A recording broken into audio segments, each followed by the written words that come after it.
And so, Your Excellency, distinguished ladies and gentlemen, we'll come back to our goodwill messages, but for now,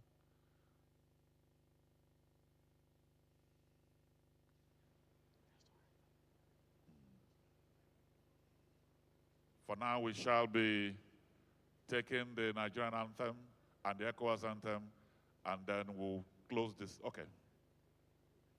All right. Okay.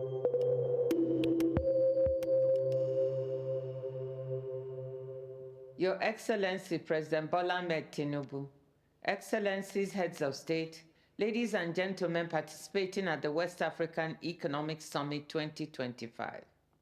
My heartiest congratulations to all of you. At this pivotal moment for our region, you have come together to unlock trade and investment opportunities to drive growth and job creation for West Africa's nearly 460 million people, half of them under the age of 18. I wish I could have joined you in Abuja, but it is an honor, personally and professionally, to share this message. An honor because I'm so proud to call this sub-region home. Because ECOWAS was the first bloc to support my candidacy when I was running to become the WTO Director-General. But especially because I know that the trade and investment ties you're working to catalyze within the region and with the rest of the world are so vital for the innovation and economic transformation we need for a more prosperous future. We have so much to build on. A $500 billion regional economy with a dynamic and entrepreneurial population, rich critical mineral and energy resources. West African creative industries are really hot, and not just at home. Wherever my travels take me, I increasingly encounter the region's cultural exports, from music and film to fashion, literature, and food. Finance and agriculture are starting to come together as embodied by Côte d'Ivoire's new commodities exchange, which could eventually become a force for transparent markets, higher incomes, and reduced volatility for agricultural producers from across the region.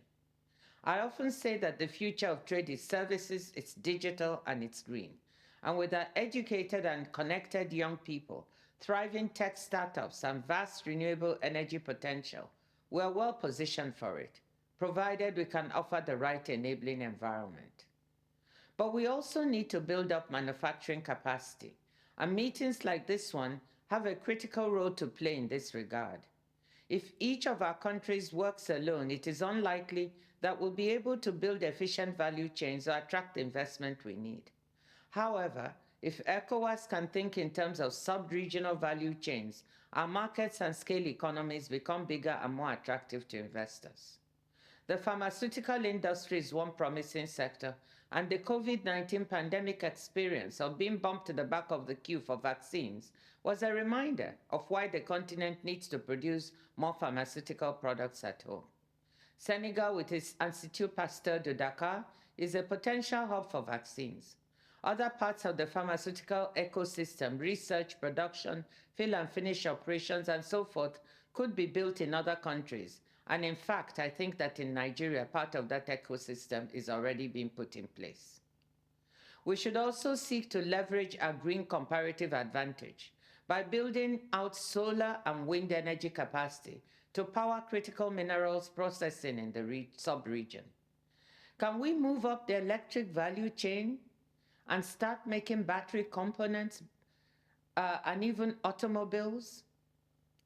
In the services space, we have seen some tech companies like Jumia and Flutterwave of Nigeria start to operate across borders in the region, showing the way for others.